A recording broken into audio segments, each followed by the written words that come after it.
White farmers must stay in South Africa, but I won't beg them. I won't be on my knees begging white farmers to stay in South Africa.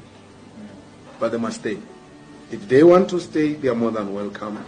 Like all South Africans, there's nothing special about them. Nothing. To ask me about, do I see value in the white farmers in South Africa, is to ask me about white privilege. I'm not going to glorify it. I see value in all South Africans. White, black, Indian, colors. All of us. I value you. I want you to contribute in the growth of the economy. There's nothing special about white farmers. There's nothing special about white people. The sooner we do that, away with that mentality, the better. I have no problem with white people at all. I have a problem with them being treated special.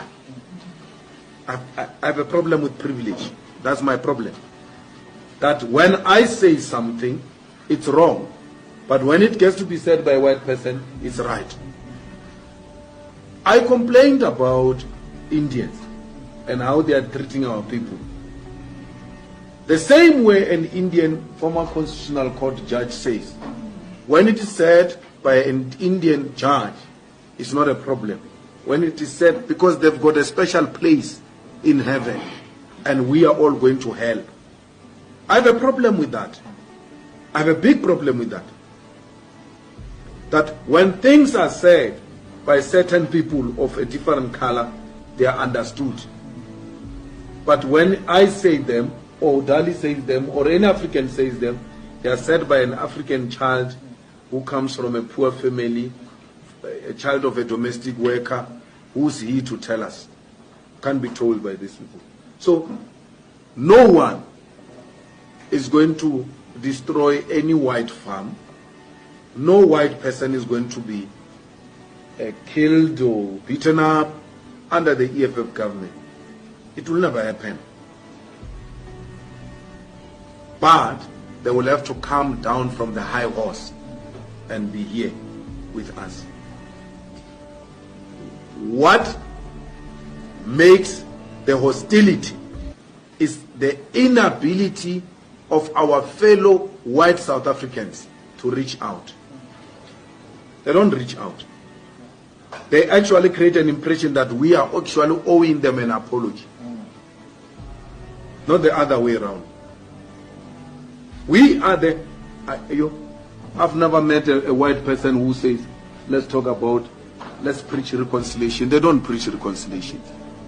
The victims are the ones who are preaching reconciliation. Victims. Because who are begging. I'm not Cyril Ramaphosa, I don't beg them. I'll never beg them.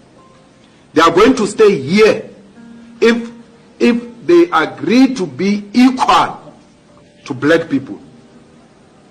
And I can tell you, my brother, I hear your accent. South African whites, they don't fear war.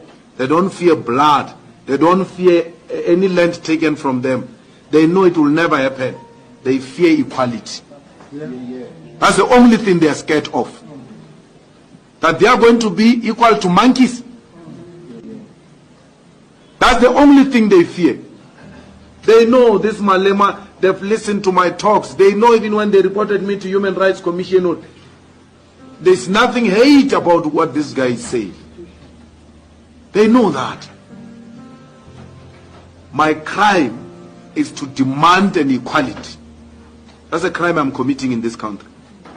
To demand that the white minorities must come down from their high horses and humble themselves and work with fellow South Africans. These Africans have got no problem with whites. Actually, they love them too much. Some of them hate me because they think I hate white people. Or, hey, this one is going to make whites go. This one. They hate me for that. That's how much they love white people.